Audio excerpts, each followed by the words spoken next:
அஸ்ஸலாமு அலைக்கும் வரஹ்மத்துல்லாஹி வபரகாத்துஹு. இன்னல் ஹம்தலில்லாஹ் நஹ்மதுஹு வ நஸ்தஈனுஹு மை யஹ்திஹில்லாஹு ஃபலா முலில்ல லஹு வ மை யுலில் ஃபலா ஹாதிய லஹு வ அஷ்ஹது அல்லா இலாஹா இல்லல்லாஹ் வஹ்தஹு லா ஷரீக லஹு வ அஷ்ஹது அன்ன முஹம்மதன் அப்துஹு வ ரசூலுஹு. அஊது பில்லாஹி மினஷ் ஷைத்தானிர் ரஜீம். பிஸ்மில்லாஹிர் ரஹ்மானிர் ரஹீம். யா அய்யுஹன் நாஸ் இத்தகு ரப்பக்கும் அல்லதி ஹலகக்கும் மின் நஃப்ஸின் வாஹிதா வ ஹலக மின்ஹா ஸௌஜஹா வ பஸ்ஸ மின்ஹுமா ரிஜாலன் கஸீரன் வ நிஸாஅ வத்தகுல்லாஹ அல்லதி தஸாலூன பிஹி வல் அர்ஹாம் இன்னல்லாஹ கான அலைக்கும் ரகீபா. யா அய்யுஹல்லதீன ஆமனு இத்தகுல்லாஹ ஹக்க துகாத்திஹி வ லா தமூதுன்ன இல்லா வ அன்தும் முஸ்லிமூன். யா அய்யுஹல்லதீன ஆமனு இத்தகுல்லாஹ வ கூலு கௌலன் சதீதா யுஸ்லிஹ் லக்கும் ஆமாலக்கும் வ யக்ஃபிர் லக்கும் துனூபக்கும் வ மை யுதிஇல்லாஹ ரசூலஹு ஃபகத் ஃபாஸ ஃபௌஸன் அதீம். கண்ணியத்திற்குரிய அல்லாஹ்வின் அடியார்களே, அந்த ஏக இறைவனுடைய சாந்தியும் சலாமும் நபிகள் நாயகம் ஸல்லல்லாஹு அலைஹி வஸல்லம் அவர்கள் மீதும் அவர்கள் வழி நடந்த நல்ல அடியார்கள் மீதும் நம் அனைவர்கள் மீதும் என்றென்றும் நின்று நிலவட்டுமாக. அல்லாஹுடைய மாபெரும் அருளினால் இன்றைய ஜும்மாவின் தலைப்பாக பிலால் இப்னு ரபாஹ் ரலியல்லாஹு அன்ஹு அவர்கள் சம்பந்தமான செய்திகளை, அவர்களுடைய அந்த செய்திகளை அறிவதன் மூலமாக நாம் பெற வேண்டிய படிப்பினைகள் என்ற தலைப்பின் கீழ் ஒரு சில செய்திகளை பார்க்க இருக்கிறோம். பிலால் ரலியல்லாஹு அன்ஹு அவர்களை பொறுத்தவரையில் ரொம்ப ஃபேமஸான நபி தோழர் தான். எந்த அளவுக்கு என்று சொன்னால், இஸ்லாமிய மக்களில் பெரும்பாலான மக்கள் அறிந்து வைத்திருக்கக்கூடிய நபித்தோழர்களில் பிலால் ரலியல்லாஹு அன்ஹு அவர்களும். இப்படி பிலால் ரலியல்லாஹு அன்ஹு அவர்களை சம்பந்தமாக சொல்லும்போது அந்த மக்களுக்கு, பெரும்பாலான மக்களுக்கு இரண்டு விஷயங்கள் ஞாபகத்திற்கு வரும். பிலால் ரலியல்லாஹு அன்ஹு அவர்களை பொறுத்தவரையில் அவர்கள் அடிமைப்படுத்தப்பட்டார்கள். அந்த அடிமையாக இருக்கும்போது பல்வேறு விதமான சித்திரவதைகளுக்கு உள்ளாக்கப்பட்டார்கள். அந்த செய்தியும், பிலால் ரலியல்லாஹு அன்ஹு அவர்கள் சம்பந்தமாக பேசும்போது இன்னொரு செய்தி என்ன, அவர்கள் முஅத்தினாக இருந்தார்கள்.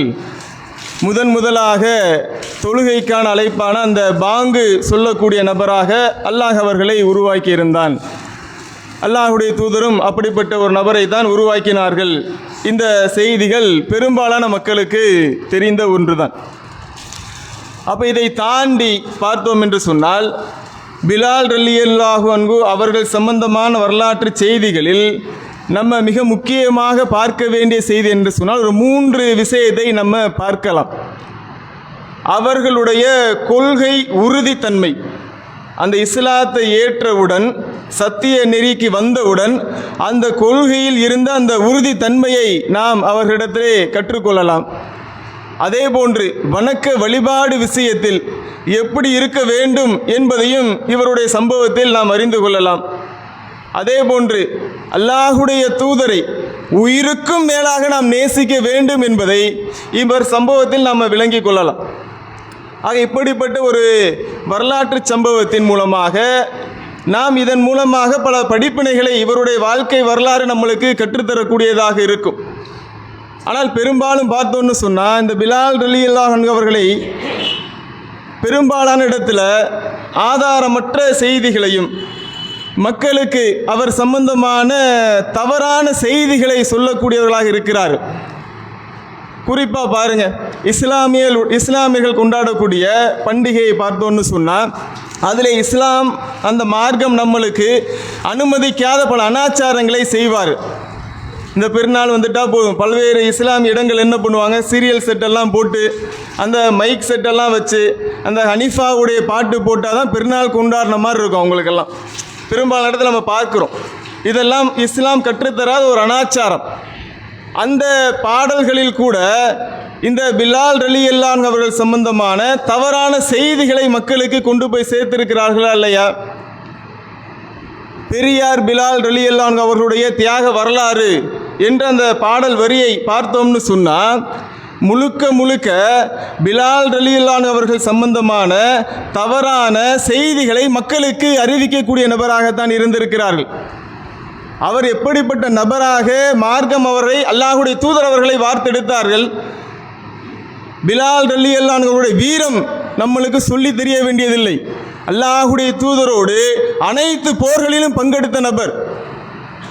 இறுதியில் கூட அவர் மரணிப்பதற்கு முன்பாக கூட, அல்லாஹுடைய தூதர் மரணித்த பிறகு கூட, அவர் மதீனாவில் வாழ முடியாமல் அவர் இன்னொரு சிரியா என்று சொல்லக்கூடிய இப்போ இருக்கக்கூடிய அந்த நாட்டிற்கு சென்று அங்கு ஜிஹாதாக ஆக வேண்டும், அங்கு போர்கள், அங்கு நடக்கக்கூடிய போர்களில் நான் பங்கெடுக்க வேண்டும் என்று அங்கு சென்று தன்னுடைய இறுதி நாட்களை கழித்த நபர். அப்போ இந்த மார்க்கத்திற்காக பல்வேறு தியாகங்களை செய்த நபர் தான் பிலால் ரலியல்லாஹு அன்ஹு அவர்கள். அப்போ அவருடைய வாழ்க்கை வரலாறு நம்மளுக்கு ஏராளமான படிப்பினைகளை கற்றுத்தரக்கூடியதாகத்தான் இருக்கும். அதிலே அவர்கள் அந்த கொள்கை உறுதித்தன்மை இருக்குதா இல்லையா, அது மிகப்பெரிய ஒரு உறுதித்தன்மை. அவருடைய வரலாற்று சம்பவத்தில் அந்த கொள்கை உறுதியை பார்த்தோன்னு சொன்னால் நம்மெல்லாம் என்ன இருக்கிறோம் அப்படின்ற அளவுக்கு தான் இருந்தார்கள். இன்னைக்கு பரம்பரை முஸ்லீம் எல்லாம் சொல்லுவாங்கல்ல, அவர்களெல்லாம் கொள்கை உறுதியை பார்க்கவே முடியாது. சின்ன ஒரு ஏதாவது ஒரு சங்கடம் வந்துருச்சுன்னு சொன்னால் இந்த மார்க்கத்தை விட்டு வெளியே போகக்கூடிய நபராகத்தான் நிறைய இடங்களில் நம்ம பார்க்கிறோம். பிலால் ரலியல்லாஹு அன்ஹு அவர்கள் ஆரம்பத்திலே இஸ்லாத்தை ஏற்ற நபர் தான். அல்லாஹுடைய தூதர் நபி பட்டம் கிடைத்து அந்த 3 ஆண்டு காலம் ரகசியமாக அவர்கள் இஸ்லாத்தை எடுத்துரைக்கிறார்கள். ரகசியமாகத்தான் அந்த நேரத்தில் அவர்கள் இஸ்லாத்திற்கு வர வேண்டிய நபர் வந்தால் ரகசியமாகத்தான் வரணும்.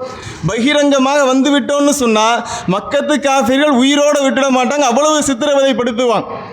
அப்போ ரகசியமாக அந்த 3 வருட காலம் இந்த ரகசியமான பிரச்சாரத்தில் ஆரம்பத்தில் இஸ்லாத்தை ஏற்ற நபர் தான் பிலால் ரலியல்லாஹு அன்ஹு அவர்கள். ஆரம்பத்தில் அந்த 10 நபர்கள் முன்ன பின்ன இருக்கலாம். அபூபக்கர் அவர்கள் அதாவது முதலாக கதீஜா அவர்கள் இஸ்லாத்தை ஏற்கிறார்கள். அபூபக்கர் ரலியல்லாஹு அன்ஹு அவர்கள் இஸ்லாத்தை ஏற்கிறார்கள். அதன் பிறகு அலி ரலியல்லாஹு அன்ஹு அவர்களும் இஸ்லாத்தை ஏற்கிறார்கள். இந்த வரிசையில் முன்ன பின்ன இருக்கலாம். ஆனால் ஆரம்பத்தில் பிலால் ரலியல்லாஹு அன்ஹு அவர்களும் அடிமையாக இருந்த முதல் அடிமையாக இஸ்லாத்தை ஏற்றுக்கொள்கிறார் ரகசியமாக. இதுவும் எப்படி ஏற்கிறாரு, அந்த வரலாற்று பின்னணியை பாருங்க. பிலால் ரலியல்லாஹு அன்ஹு அவர்கள் யாரிடத்திலே அவர் அடிமையாக இருந்தார்? உமையா என்று சொல்லக்கூடிய அந்த நபரிடத்தில் தான் பிலால் அவர்கள் அடிமையாக இருக்கிறார்.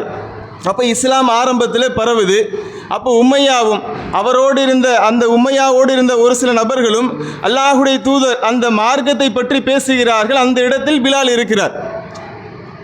அல்லாஹுடைய தூதர் முகமது ஸல்லல்லாஹு அலைஹி வஸல்லம் அவர்கள் இந்த இஸ்லாத்தை பற்றி சொல்கிறாரு. புதுசாக ஒரு கொள்கையை சொல்கிறாரு. ஒரே ஒரு கடவுளை தான் வணங்குன்றாரு, விபச்சாரம் இல்லைன்றாரு, அடிமையை தனத்தை ஒழிக்கிறாரா இல்லையா, இது போன்று நிறைய விஷயங்களை அந்த உம்மையா என்று சொல்லக்கூடிய அவன் பிலால் ரலியல்லாஹு அன்ஹு இருக்கும்போது அந்த அடிமையாகத்தானே இருக்கிறார் அவரிடத்துல. அப்போ அந்த நேரத்தில் உரையாடுகிறார்.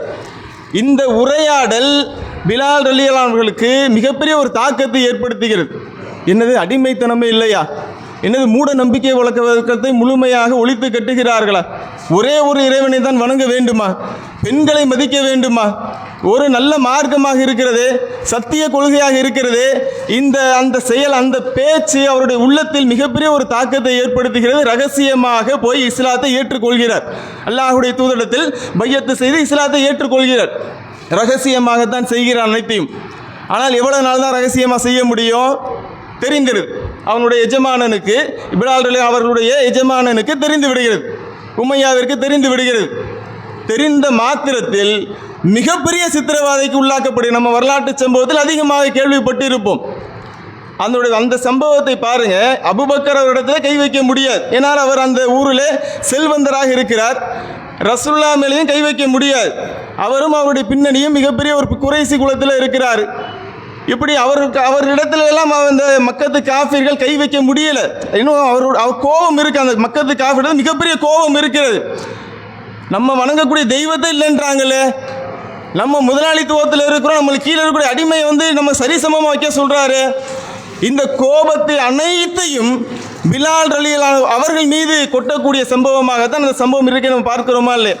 அந்த ஐயாமுல் ஜாஹிலியாவுடைய காலத்தில் எவ்வளவு காட்டு மிராண்டிகளாக இருந்திருக்கிறார்கள். நம்ம இப்போ பார்க்குறோமா இல்லையா? நம்மளுக்கு சமீபத்தில் நம்மளுக்கு கண்ணுக்கு முன்னாடி தெரியக்கூடிய விஷயம் என்ன? இஸ்லாம் என்று சொன்னாலே, முஸ்லீம் என்று சொன்னாலே பாலஸ்தீனத்தில் அடித்து துன்புறுத்தப்படுகிறார்களா இல்லையா? கடந்த ஒரு 2-3 தினங்களுக்கு முன்னே நம்ம சமூக வலைதளத்தில் பார்த்தோன்னு சொன்னால், இஸ்ரேல் அந்த பயங்கரவாதிகள் அந்த பாலஸ்தீன மக்கள் மீது மிகப்பெரிய ஒரு கடுமையான தாக்குதல் நடத்தி இருக்கிறது. கிட்டத்தட்ட 1000க்கும் மேலாக நபர்கள் உயிரிழந்திருக்கிறார்கள். அதில் பச்சிளம் குழந்தைகள் உயிரிழந்திருக்கிறார்கள். கண்ணால் நம்ம அந்த சமூக வலைதளங்கள் பார்க்கும் போதே நம்மளுக்கு கண்களிலிருந்து கண்ணீர் வரக்கூடிய அளவிற்கு அவர்கள் சித்திரவதைப்படுத்தப்படுகிறார்கள். சின்ன பிள்ளை அவருடைய கையெல்லாம் அருந்து தொங்கி இரத்தத்தோடு வடிந்து விழுகக்கூடிய நிலையில் நம்ம பார்த்து கொண்டு இருக்கிறோம். நம்ம கண்ணுக்கு முன்னாடி தெரியுது.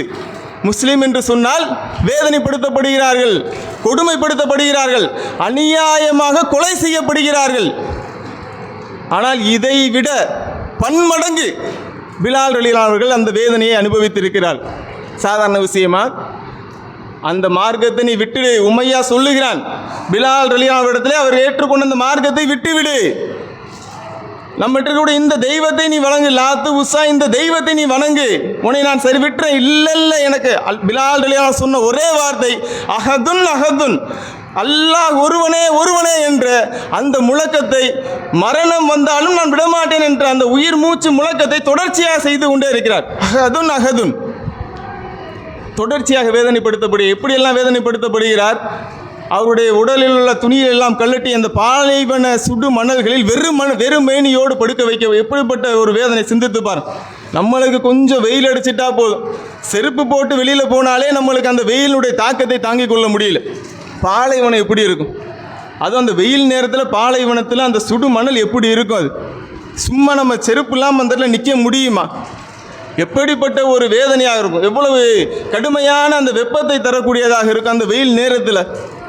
அப்போ அந்த நேரத்தில் அந்த பாலைவன சுடு மணலில் போட்டு புரட்டி எடுக்கப்படுகிறார், வேதனைப்படுத்தப்படுகிறார், இரும்பு கம்பிகளால் வேதனைப்படுத்தப்படுகிறார். அங்கே இருக்கக்கூடிய சின்னஞ்சிறு பிள்ளைகளிடத்துல எல்லாம் கைகளை அந்த பிலால் ரலியல்லாஹு அவர்களை கையில் கட்டி அந்த பாலைவனத்தில் தரத்தரவனை இழுத்து கொண்டு வேதனைப்படுத்தப்படுகிறார். அவருடைய உடம்பில் ஒரு பெரிய கல்லை வைத்து அந்த மணலில் படுக்க வைத்து அந்த பெரிய கல்லை வைத்து வேதனைப்படுத்தப்படுகிறார். எப்படிப்பட்ட வேதனை சிந்தித்து பாருங்க. கண்ணுக்கு முன்னாடி கொண்டு வந்தோன்னு சொன்னால் இப்படியெல்லாம் வேதனைப்படுத்தப்படக்கூடிய நபராகத்தான் பிலால் ரலியல்லாஹு அவர்கள் இருந்திருக்கிறார்கள். சாதாரண விஷயம் கிடையாது. எப்படிப்பட்ட வேதனை வந்தாலும் சிந்தித்து பாருங்க, ஆரம்பத்தில் இஸ்லாத்தை ஏற்றிருக்கிறார். அல்லாஹ்வுடைய தூதர் ஆரம்பத்தில் ஏற்ற நபர்களில் அவர் இருக்கிறார். அப்போ அந்த நேரத்தில் கூட இஸ்லாத்தை ஏற்ற உடனே கூட அந்த கொள்கை நம்மளுக்கு நேர்வழி வந்த உடனே கூட அந்த கிடைத்த நேர்வழியில் எந்த அளவுக்கு உறுதித்தன்மையோடு இருந்திருக்கிறார். மரணமே வந்தாலும் சரி, நான் ஏற்றுக்கொண்ட இந்த கொள்கையிலிருந்து அடி பிசிற அளவு கூட நான் விலக மாட்டேன். அஹதுன் அஹதுன், இறுதி மூச்சு வரை சொன்னார் அவர். இறுதியாக அபூபக்கர் ரலியல்லாஹு அவர்கள் என்ன பண்றாரு, பிலால் ரலியல்லாஹு அவர்களை அந்த விலைக்கு வாங்கி கொண்டு போகக்கூடிய சம்பவத்தை நம்ம பார்க்கிறோம். அப்போதும் கூட என்ன பண்ற அந்த உமையா, நீ வேற சொற்ப காசுக்கு ஒரு ஊக்கியா கேட்டிருந்தா கூட நான் கொடுத்துருப்பேன், நீ எதுக்கு இவ்வளோ காசை கொடுத்து வாங்கிட்டு போற என்று உமையா கேட்கிறான் அபூபக்கர் அவர்களிடத்துல. அப்போதும் கூட அபூபக்கர் ரலியல்லாஹு சொல்றார், இவரை நீ 100 யூக்கியா கொடுத்தாலும் நான் வாங்கிட்டு போவேன், அந்த அளவுக்கு இவர் தகுதியானவர் தான் என்று பிலால் ரலியல்லாஹு அவர்களை வாங்கி அவருடைய அடிமைத்தனத்திலிருந்து அவரை விடுவிக்கக்கூடிய சம்பவத்தை பார்க்கிறோமா இல்லை?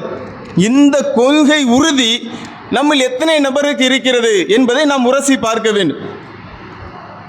அல்லாஹ்வை ஏற்றுக்கொண்டோம், அல்லாஹ் நம்மளுக்கு நேர்வழியை வழங்கியிருக்கிறான். இறுதி மூச்சு வரை இந்த நேர்வழியிலே பயணம் செல்ல வேண்டும். நம்மளுடைய இந்த இறுதி மூச்சு என்பது அல்லாஹ் ஒருவன் தான் வணக்கத்துக்குரியவன், அல்லாஹ்வை தவிர யாருமே கிடையாது என்ற அந்த மூமினான அந்த மக்களாக வாழ்வதற்கு நாம் இந்த கொள்கையில் எந்த அளவுக்கு உறுதித்தன்மையோடு இருக்க வேண்டும் என்பதை இந்த பாடம் நம்மளுக்கு கற்றுத்தரக்கூடியதாக இருக்கிறதா இல்லையா? அதே போன்று பார்த்தோம் என்று சொன்னால், பிலால் ரலியல்லாஹு அன்ஹு அவர்களுடைய வணக்க வழிபாடு விஷயத்தை பார்த்தோம்னு சொன்னால் நம்மளாம் எம்மாத்திரம் என்று சொல்லக்கூடிய அளவிற்கு இருக்கும். அல்லாஹ்வுடைய தூதர் அறிவிக்கிறாரா இல்லையா? அவருக்கு இந்த மெஹராஜுடைய பயணத்தில் அல்லாஹ்வுடைய தூதர் அவர்களுக்கு மெஹராஜுடைய பயணத்தில் சொர்க்கமும் எடுத்து காட்டப்படும், நரகமும் எடுத்து காட்டப்படுதா இல்லையா? அப்படின்னு சொர்க்கத்தை எடுத்து காட்டப்படும் போது அங்கு பிலால் ரலியல்லாஹு அன்ஹு அவர்களுடைய அந்த காலடி ஓசையை சொர்க்கத்தில் கேட்டதாக இங்கு பிலால் ரலியல்லாஹு இடத்துல தெரிவிக்கிறார். அல்லாஹ்வுடைய தூதர் அவர்கள் சொல்றார், பிலாலே, உங்களை நான் சொர்க்கத்தில் உங்களுடைய காலடியுடைய ஓசையை நான் கேட்கிறேனே, அந்த அளவுக்கு நீங்கள் என்ன அமல் செய்கிறீங்க, இந்த உலகத்தில் எந்த மாதிரி அமல் செய்கிறீங்க அப்படின்னா தான் அந்த சொர்க்கத்தில் காலடி ஓசை கேட்க சாதாரண விஷயமா அது அல்லாஹ்வுடைய தூதருக்கு எடுத்து காட்டப்படுகிறது. அந்த செய்தியை இங்கே சொல்லுகிறார் பிலால் அவர்களிடத்தில். அப்போ பிலால் ரலியல்லாஹு அவர்கள் சொல்லுகிறார்கள், என்ன சொல்கிறாரு, நான் எப்போது ஒழு செஞ்சாலும் 2 கை தொழுதுவேன். எப்போ ஒழு செஞ்சாலும், காலையில் தூங்குறோமா, தூங்கி எந்திரிச்சவனே ஒழு செய்கிறேன்னா உடனே 2 கை தொழுதுருவேன். அப்படியே ஒழு என்னிடத்துல ஒழு இல்லையா, உடனே ஒழு செய்கிறேன்னா செய்த உடனே 2 ரக்காய் தொழுதுருவேன். இப்படி எப்போது ஒழு செஞ்சாலும் 2 ரக்காய் தொழக்கூடிய நபராக இருந்திருக்கிறேன். அப்போ இந்த செயல் அல்லாஹ்விடத்தில் மிகப்பெரிய ஒரு பெருமதிப்பை பெற்று சொர்க்கத்தில் அவருடைய காலடி ஓசை முன்மதாகவே அவர் சொர்க்கம் செல்லுவார் என்று முன்னறிவிப்பு செய்யக்கூடிய லெவலில் அவருடைய வாழ்க்கை இந்த வணக்க வழிபாடு இருக்கிறது என்று சொன்னால், நம்மளுடைய வணக்க வழிபாடை அப்படியே உரசிப்பாருங்க. ரமலானுடைய மாதம் முடிந்தால் போதும், ஃபஜருடைய தொழுகைக்கு எங்கேன்னு கேட்டால் ஆள் இருக்காது, மற்ற நேர வக்து தொழுகைக்கு எங்கேன்னு கேட்டால் ஆள் இருக்காது, இரவு தொழுகைக்கெல்லாம் இன்றைக்கி நிற்கிறோம், மற்ற நேரத்தில் என்னப்பா தொழுகிறோம் அப்படின்னு கேட்டால் நம்முடைய தொழுகையில் மிகப்பெரிய ஒரு சோம்பலாக இருக்கும். நாமளே சுய பரிசோதனை செஞ்சு பார்த்து கொள்ள வேண்டும். நம்மளுடைய இந்த தொழுகை அல்லாஹ்விடத்தில் ஒப்புக்கொள்ளப்பட வேண்டும், ஒப்புக்கொள்ளப்பட்டு அதனுடைய கருணையை பெற்றுத்தரக்கூடியதாக இருக்கணும். நம்ம தொழக்கூடிய இந்த தொழுகை அல்லாஹ்விடத்தில் கருணையை பெற்று தருமா என்பதை நம்ம ஒவ்வொருவரும் சிந்தித்து பார்க்க வேண்டும். அப்போ வணக்க வழிபாடு விஷயத்தில் எந்த அளவுக்கு இருந்திருக்கிறார் அதுவும் பாருங்கள், சிந்தித்து பாருங்கள். ஒழு செய்துவிட்டு 2 ரக்காய் தொழுகிறார். இது கடமையான தொழுகை கிடையாது. கடமையான தொழுகையா? நம்ம ஒழு செஞ்சுட்டு 2 ரக்காய் தொழுகணுன்றது கடமையான தொழுகையா? கடமையான தொழுகையெல்லாம் கிடையாது. அப்போ கடமையான தொழுகைக்கு எவ்வளவு முக்கியத்துவம் தரக்கூடிய நபராக இருந்திருப்பார். கிட்டத்தட்ட 23 ஆண்டு காலம் அவர் இஸ்லாத்தை ஏற்று, அல்லாஹ்வுடைய தூதர் ஆரம்ப காலத்திலே இஸ்லாத்தை ஏற்றவர் தானே, 23 ஆண்டு காலமும் அல்லாஹ்வுடைய தூதரோடைய பயணித்த நபர். எப்படிப்பட்ட ஒரு வாய்ப்பு அவருக்கு கிடைத்திருக்கிறது.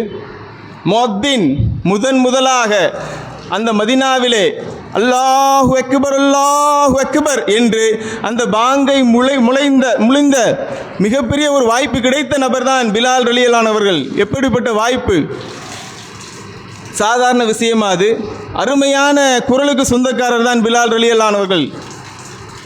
அந்த மதீனாவில் மட்டுமா முதலில் பாங்கு முழிந்தார். மக்கா வெற்றி அடைந்த பிறகு அங்கு மக்காவில் வந்தவுடன் அல்லாஹ்வுடைய தூதரோடு சேர்ந்து மொத்தம் 3 அல்லாஹ்வுடைய தூதரோடு சேர்ந்து 4 நபர்கள் மக்காவிற்கு உள்ளே செல்கிறார்கள். அதிலே பிலால் ரலியல்லாஹு அவர்கள் இருக்கிறார்கள்.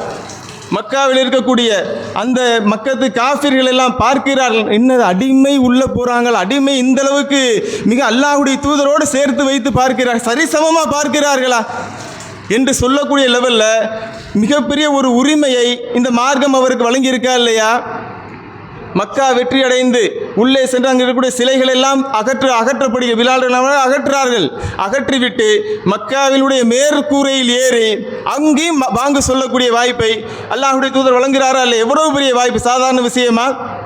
அடிமையாக இருந்த நபர் அடிமைத்தனத்திலிருந்து விடுபட்டு இஸ்லாம் அவருக்கு சரிசமமாக ஒரு மிகப்பெரிய ஒரு பதவியை கொடுத்து மிகப்பெரிய ஒரு அந்தஸ்தை இந்த இஸ்லாம் அவருக்கு கொடுத்திருக்கு என்று சொன்னால் அவருடைய கொள்கை உறுதி, அல்லாஹ்வின் மீது வைத்திருக்கக்கூடிய அந்த இறை அச்சம் அவர்களை இந்த அளவிற்கு இந்த உலகத்திலும் அவருக்கு மிகப்பெரிய ஒரு நன்மராயத்தை கொடுத்திருக்கிறது. இதை தாண்டி மறுமையிலையும் அவர் சொர்க்கத்திற்கு செல்லக்கூடிய வாய்ப்பை கொடுத்திருக்கு என்று சொன்னால் இந்த கொள்கை உறுதி, வணக்க வழிபாடில் இருந்த தன்மை, அதையும் அதிகமாக அல்லாஹ்வுடைய தூதரை எந்த அளவுக்கு நாம் நேசிக்க வேண்டுமோ அந்த அளவுக்கு நேசிக்கக்கூடிய நபராக இருந்திருக்கிறார். அல்லாஹ்வுடைய தூதர் சொல்லி தருகிறார்களா இல்லையா? நாம் அல்லாஹ்வுடைய தூதரை உயிருக்கு மேலாக நேசிக்கும் வரை நம்மளுடைய ஈமான் முற்றுப்படாது. நாம் உண்மையான முஸ்லீம் சொல்லவே முடியாது. அல்லாஹ்வுடைய தூதரை என்னுடைய உயிருக்கு மேலாக நான் நேசிக்க வேண்டும். என்னுடைய பெற்றோரை விட, என்னுடைய பிள்ளையை விட, என்னுடைய மனைவியை விட, எனக்கு இன்னும் எதெல்லாம் விருப்பமோ அதையெல்லாம் விட, என்னுடைய உயிரை விட அல்லாஹ்வுடைய தூதரை நான் நேசிக்க வேண்டும். அப்படிதான் பிலால் ரலியல்லாஹு அன்ஹு அவர்கள் இருந்திருக்கிறார். உயிரை விட அதிகமாக நேசித்தார். நிறைய சம்பவங்களை நம்ம பார்க்கலாம். அல்லாஹ்வுடைய தூதர் மரணிக்கிறார்கள். மரணித்தவுடன் அந்த மதீனாவிலே பிலால் ரலியல்லாஹு அன்ஹு அவர்களால் வாழ முடியல அவர்னால். அல்லாஹ்வுடைய தூதரோடு 23 ஆண்டு காலம் அவரோடு இருந்து பயணித்திருக்கிறார். அவர் மீது வைத்த நேசம், அவர் மீது வைத்த பாசம், உயிருக்கு மேலாக நினைத்த அந்த உயிர் பாசம் அவரை அந்த மதீனாவிலே இருக்க முடியவில்லை. மிகப்பெரிய ஒரு வருத்தத்தை ஏற்படுத்துகிறது. அல்லாஹ்வுடைய தூதர் மரணித்து அந்த ஃபஜருடைய நேரத்தில் பாங்கு சொல்லுவார். அதுதான் அவர் அல்லாஹ்வுடைய தூதர் மரணித்த பிறகு சொன்ன பாங்கு. அதற்கு பிறகு பாங்கு சொல்ல கிடையாது. அந்த பாங்கு சொல்லும்போது கூட அஷ்ஹது அன்ன முஹம்மது ரசூலுல்லாஹ் சொல்லும்போது தாரை தாரையாக கண்ணிலிருந்து தண்ணீர் வரக்கூடிய நபராக சொல்ல முடியல அவர்னால். அல்லாஹ்வுடைய தூதருடைய பெயரை சொன்ன மாத்திரத்தில் அவருடைய உள்ளத்தில் அல்லாஹ்வுடைய தூதர் சம்பந்தமான நினைவுகள் வந்து அழுகக்கூடிய நிலைமையில் அவர் மாறுகிறார். இறுதியாக அந்த நேரத்தில் அல்லாஹ்வுடைய தூதர் இறந்த பிறகு அந்த நேரத்தில் பாங்கு சொல்லுகிறார். மீண்டும் அவர் எப்போது பாங்கு சொல்லுவார் என்று சொன்னால், உமர் அவர்களுடைய ஆட்சி காலத்தில் அவர் சிரியாவில் வாழும்போது உமர் அவர்கள் அங்கு செல்லும் போது மக்கள் எல்லாம் வந்து பிலால் அவர்களை பாங்கு சொல்லுங்க என்று அவர் கோரிக்கை வைத்ததன் அடிப்படையில் அந்த ஒரு தடவை பிலால் ரலியல்லாஹு அன்ஹு ஒரு முறை பாங்கு சொல்லுவார். அப்போதும் அவர் பாங்கு சொல்லும்போது அல்லாஹு அக்பர் என்று சொல்லும்போது அந்த மக்களுக்கெல்லாம் அந்த மக்கள் எல்லாம் எப்பேற்பட்ட ஒரு சூழ்நிலைக்கு மாறுகிறார் என்று சொன்னால் கண்களிலிருந்து கண்ணீர் வரக்கூடிய லெவலில் எந்த அளவுக்கு என்று சொன்னால் அல்லாஹ்வுடைய தூதருடைய அந்த ஞாபகத்தை ஏற்படுத்தக்கூடிய வகையில் அவருடைய பாங்கு இருந்ததாக நம்ம வரலாற்று சம்பவங்களில் பார்க்கிறோம். அப்போ பிலால் ரலியல்லாஹு அன்ஹு அவர்களுடைய சம்பவம் நம்மளுக்கு நிறைய படிப்பினைகளை பெற்றுத்தருது. கொள்கையில் நாம் எந்த அளவுக்கு உறுதியாக இருக்க வேண்டும், அதே போன்று வணக்க வழிபாடு விஷயத்தில் சிறிய அமலாக இருந்தாலும் அதை நான் அலட்சியம் செய்ய மாட்டேன் என்ற நோக்கத்தை இந்த பிலால் ரலியல்லாஹு அவர்கள் நம்மளுக்கு கற்றுத்தருகிறார்கள் இல்லையா? சாதாரண விஷயமா அது. ஆனால் இன்றைக்கி என்ன பண்ணுறாங்க, சின்ன அமல்கள் பிஸ்மில்லா சொல்லி குடிக்கிறனால எனக்கு என்ன ஆகிற போகுது, சின்ன அமல்களை அலட்சியப்படுத்தக்கூடிய மக்களாக தான் இருக்கிறாங்க. சுபஹானல்லாஹ் சொல்லனால எனக்கு என்ன ஆகிற போகுது என்றெல்லாம் என்ன பண்ணுறாங்க, இன்றைக்கி சிறிய அமல்களுக்கு முக்கியத்துவம் தராத மக்களாகத்தான் இருக்கிறார்கள். ஒழு செய்துவிட்டு நாம் 2 ரக்காய் தொழுவோம் என்று சொன்னால் அது அல்லாஹ்விடத்தில் எவ்வளவு பெரிய ஒரு நன்மை பெற்றுத்தரக்கூடியதாக இருக்குது. இன்னும் பாருங்கள், இந்த கடமையான வணக்க வழிபாடை தாண்டி அல்லாஹ்வுடைய தூதர் அவர்கள் சொல்கிறார்கள் இல்லையா, உம்மு ஹபீபா அவர்கள் இந்த செய்தி அறிவிப்பார்கள், யார் ஒவ்வொரு நாளும் 12 ரக்காயத்துகள் சுன்னத்தான தொழுகை தொழுகிறார்களோ அவருக்கு அல்லாஹ் சொர்க்கத்தில் மாளிகை கொடுக்கிறான், சொர்க்கத்தில் ஒரு மாளிகை தருகிறான் என்று சொன்னால் சாதாரண விஷயமா? இது கடமையானதை செய்யலாம். 12 ரக்காய் சுன்னத்தான தொழுகை தொழுவது கடமையெல்லாம் கிடையாது. ஆனால் அல்லாஹ்வுடைய தூதர்கள் தொழுதிருக்கிறார்கள். இப்படி யார் தொழுகிறார்களோ அவர்களுக்கு சொர்க்கத்தில் மாளிகை தருவதாக அல்லாஹ்வுடைய தூதர் சொல்லியிருக்கார் என்று சொன்னால் அது பொய்யான விஷயமா?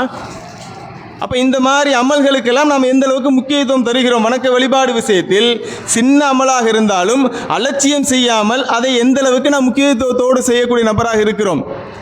இன்னும் அதை தாண்டி அல்லாஹ்வுடைய தூதரை உயிருக்கு மேலாக நாம் நேசிக்க வேண்டுமா இல்லையா? நாம் உயிருக்கு மேலாக அல்லாஹ்வுடைய தூதரை நேசிக்கிறோமா?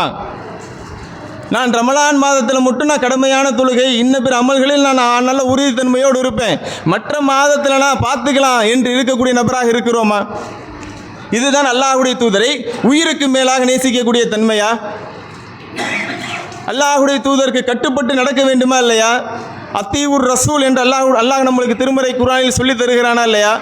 அப்போ அந்த அல்லாஹ்வுடைய தூதருக்கு நாம் எந்த அளவுக்கு கட்டுப்பட்டு நடக்கிறோம்? அல்லாஹ்வுடைய தூதர் எதையெல்லாம் தடுத்தார்களோ அதிலிருந்து நாம் தவிர்ந்திருக்கிறோமா? எந்த அளவுக்கு அல்லாஹ்வுடைய தூதரை நாம் உயிருக்கு மேலாக நேசிக்கிறோம்? உயிருக்கு மேலாக நேசிக்கிறோம் என்று சொன்னால் நம்முடைய வணக்க வழிபாடுகள் மிகப்பெரிய ஒரு மாற்றத்தை ஏற்படுத்த வேண்டும். உயிருக்கு மேலாக நேசிக்கிறோம் என்று சொன்னால் அந்த நேசம், அல்லாஹ்வுடைய தூதரை நேசிக்கக்கூடிய நேசம் நம்மளை இறையச்சமுடைய அடியாராக மாற்ற வேண்டும். அல்லாஹ்வின் மீது அதிக இறையச்சமுடைய மக்களாக நாம் மாற்ற வேண்டுமா இல்லையா? அப்போ அந்த தன்மைக்கு நாம் சென்றிருக்கிறோமா? என்னுடைய ஒவ்வொரு செயலும் என்னை இறையச்சமுடைய அடியானாக மாற்றியிருக்கிறதா என்பதை நாம் ஒரு கணம் சிந்தித்து பார்க்க வேண்டும்.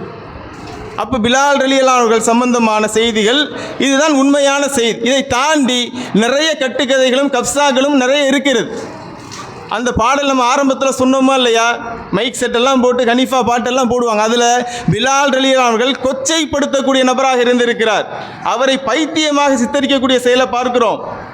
நியாயமாக பார்த்தால் நாம் அவர்கள் மீது கோபப்பட வேண்டும். ஆனால் இன்னைக்கு என்ன பண்ணுறாங்க?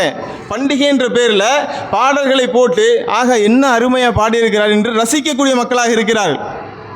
ஆனால் பிலால் ரலியல்லாஹு அவர்கள் பைத்தியமோ கிடையாது, கொச்சைப்படுத்தக்கூடிய நபரோ கிடையாது. பிலால் ரலியல்லாஹு அவர்கள் வரலாற்றிலே மிக முக்கியமாக பார்க்கப்பட வேண்டிய நபித்தோழர். அவர் மூலமாக ஒவ்வொரு மக்களும் நிறைய படிப்பினைகள் பெறலாம். அவருடைய கொள்கை உறுதியாக இருக்கட்டும், வணக்க வழிபாடாக இருக்கட்டும், நபி அவர்களை நேசித்த விதமாக இருக்கட்டும், நம்மளுக்கு நிறைய படிப்பினை பெற்றுத்தரக்கூடியதாக இருக்கும்.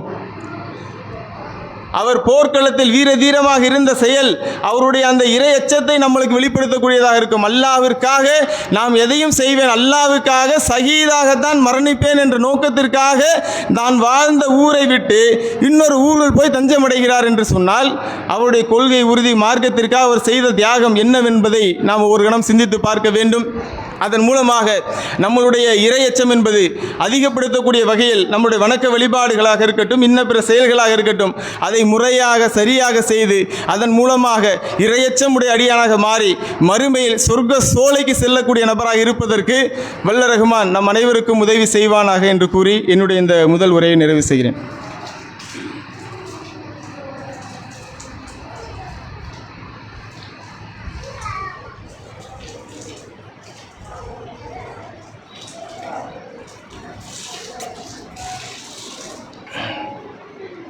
அல்ஹம்துலில்லாஹ். அல்லாஹுடைய மாபெரும் அருளினால் ரமலானுடைய இறுதி 10 அடைந்திருக்கிறோம். இந்த இறுதி 10 பொறுத்தவரையில் நம்ம அதிகமான நிறைய செய்திகளை தெரிந்து வைத்திருப்போம்.